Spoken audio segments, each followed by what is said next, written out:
si Princess Castro at narito ang mga napapanahong balita.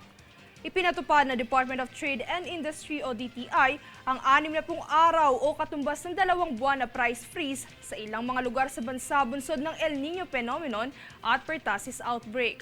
Kaugnay nito, mariing paalala ng DTI sa mga business establishment sa mga sumusunod na lugar na inanunsyo ng ahensya sa kanilang opisyal na Facebook page na ipatupad dito sa mga pangunahing pangangailangan o necessities product.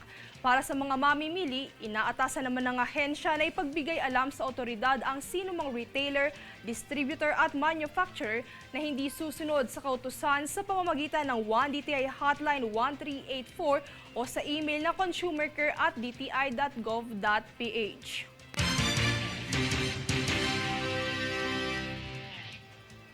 Samantala, magbubukas na ang aplikasyon para sa Government Internship Program ayon sa Department of Social Welfare and Development o DSWD. Ang detalye sa ulat ni Daniza Lopez. Ibinahagi ng Department of Social Welfare and Development o DSWD na magbubukas na ang aplikasyon para sa Government Internship Program o GIP simula ika-8 hanggang ika-10 ng Mayo. Pahayag ni DSWD Assistant Secretary for Disaster Response Management Group o DRMG Irene Dumlao, nagbibigay oportunidad ito sa mga individual na magkaroon ng karanasan sa iba't ibang ahensya ng gobyerno. Pagbabahagi pa niya ang magiging gawain na maitatalaga sa DSWD Central Office ay encoding, pagsusulat ng report at pag-aasi sa mga programa ng kagawaran. Ang mga maaaring magpasa ng aplikasyon para sa GIP ay bukas sa mga edad na nasa 18 hanggang 25 taong gulang, kung saan ang buwan ng sahod ng pamilya ng aplikante ay nasa 13,777 piso pababa. Para naman sa iba pang detalye ukol sa aplikasyon ay maaaring makipag-ugnayan sa Youth Focal of the Sectoral Programs Division ng DSWD Management Bureau, mangyaring magpadala lamang ng liham sa email na nakasaad. Daniza Lopez nag-uulat para sa One Media Network.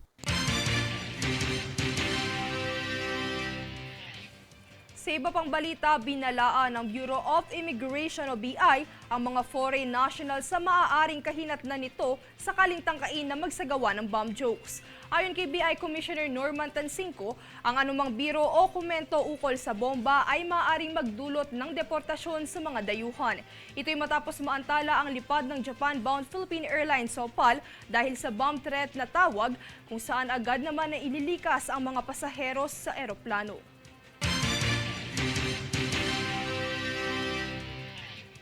Kami ang boses ng pagbabago. Ako si Princess Castro at ito ang News Force. Sa ulo ng mga balita, DTI nagpatupad ng price freeze sa ilang lugar sa bansa bunsod ng El Nino at pertussis outbreak. Dole tiniyak ang taas sahod ng mga manggagawa.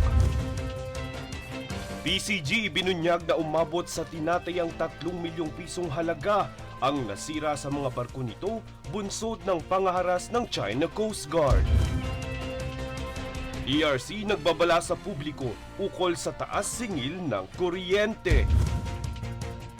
Grassfire sumiklab sa Bulkang Taal. Gilas Pilipinas Youth Girls naghahanda na para sa SIBA U18. Patas at pantay na balita, komprehensibo ulat para sa pulso ng masa. Ito ang News Force.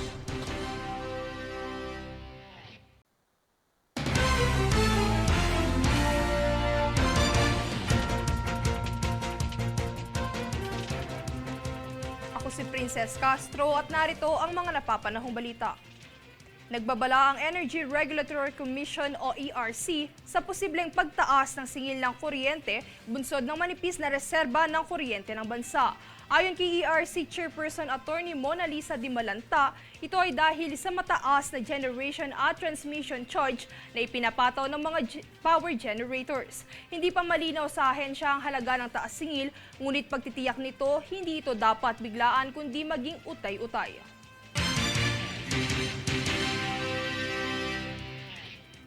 Sa ibang ahensya, nagsagawa ng traffic adjustment ang MMDA sa southbound area ng EDSA Kamuning alinsunod sa partial closure ng flyover.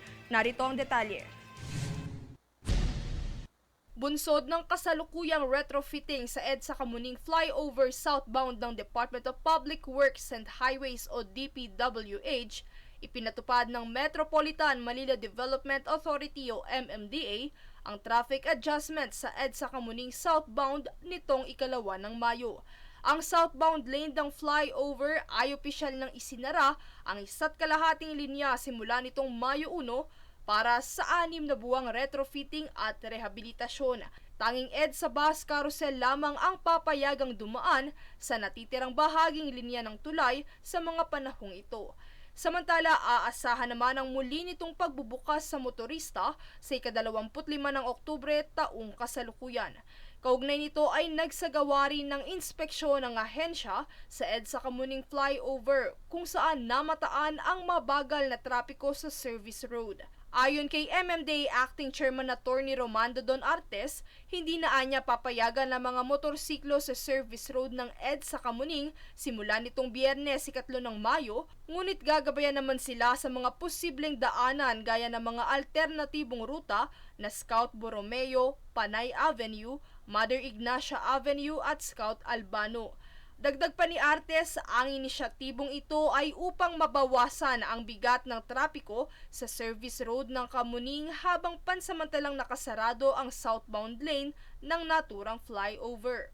Bukod dito ay magpapakalat din ng mga karagdagang traffic enforcer ang MMDA para maayos na mapamahalaan at magabayan ang mga dumadaang motorista at iba pang gumagamit ng kalsada. Nitong Biyernes, makikita na sa ilang service road ang ilang karagdagang directional at traffic signages na inilagay ng ahensya para sa mga alternatibong ruta. Ang retrofitting ay isasagawa ng round-the-clock o 24/7 operation at layong palakasin ang flyover para hihanda ito sa mga potensyal na kalamidad tulad ng lindol o ang pinangangambahang The Big One. Princess Castro, nag-uulat para sa One Media Network. Sa iba pang kaganapan, nasunog ang 2 burol sa Chocolate Hills sa Carmen, Bohol matapos ang naitirang grass fire kamakailan. Sa kuha ng netizen na si Adon Orog, makikita ang malawakang sunog sa mga burol. Kinaumagahan, halos makalbo at nanuyo ang naturang mga burol dahil sa epekto ng naglisunog. Itinuturing ang mainit na panahon na sanhi sa pagsiklab ng mga burol.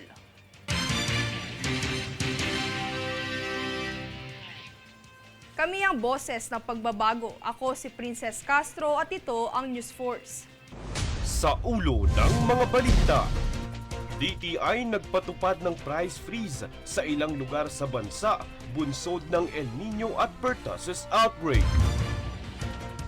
Dole tiniyak ang taas sahod ng mga manggagawa.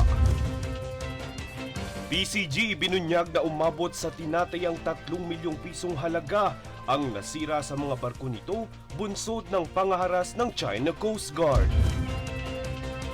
ERC nagbabala sa publiko ukol sa taas singil ng kuryente. Grassfire sumiklab sa Bulkang Taal. Gilas Pilipinas Youth Girls naghahanda na para sa SIBA U18.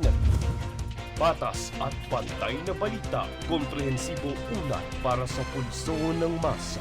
Ito ang News Force.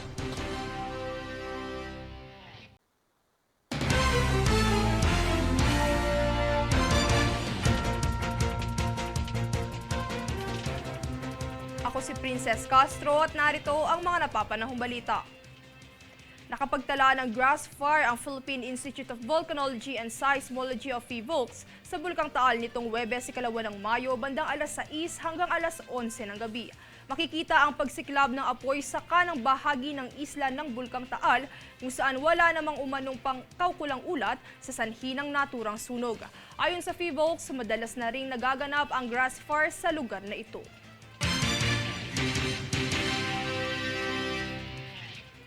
Samantala, tiniyak ng Department of Labor and Employment o DOLE ang pagtataas sahod ng mga manggagawa kaugnay ng kamakailang direktiba ni Pangulong Ferdinand Marcos Jr. na repasuhin ang minimum wage.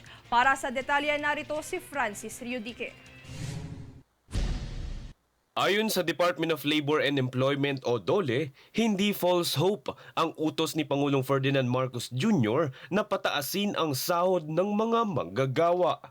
Ito ay matapos ang direktiba ni Pangulong Marcos na rebyuhin at repasuhin ang minimum wage ng Regional Tripartite Wages and Productivity Board o RTWPB. Ayon kay DOLE Secretary Benvenido Laguesma, magpapatupad ang pamahalaan ng aumento sa sahod sa lalong madaling panahon. Pagtitiyak niya bago pa man sumapit ang anibersaryo ng umiiral na wage order, ay kumpiyansa ang ahensya na makapaglabas ang RTWPB ng panibagong wage order. Dagdag pa ni Laguesma, nakatulong umano ang kautusan ng Pangulo upang mas mapabilis ang proseso ng deliberasyon at matiyak na mayroong talagang mailalabas na bagong aumento sa sahod.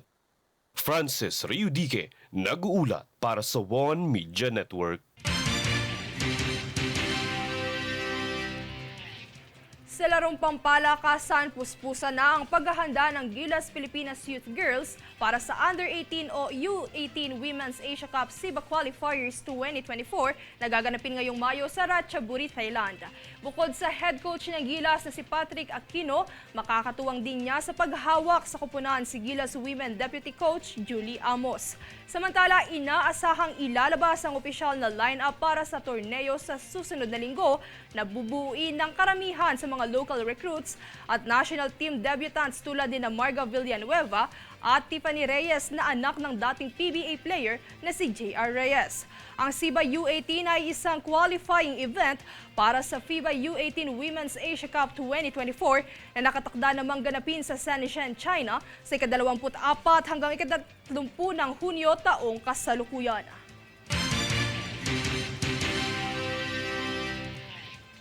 Kami ang boses ng pagbabago. Ako si Princess Castro at ito ang News Force. Sa ulo ng mga balita, DTI nagpatupad ng price freeze sa ilang lugar sa bansa, bunsod ng El Nino at pertussis outbreak. DOLE tiniyak ang taas sahod ng mga manggagawa. PCG ibinunyag na umabot sa tinatayang 3 milyong pisong halaga ang nasira sa mga barko nito, bunsod ng pangaharas ng China Coast Guard. ERC nagbabala sa publiko ukol sa taas singil ng kuryente. Crossfire sumiklab sa Bulkang Taal. Gilas Pilipinas Youth Girls naghahanda na para sa SIBA U18. Patas at pantay na balita, komprehensibo ulat para sa pulso ng masa. Ito ang News Force.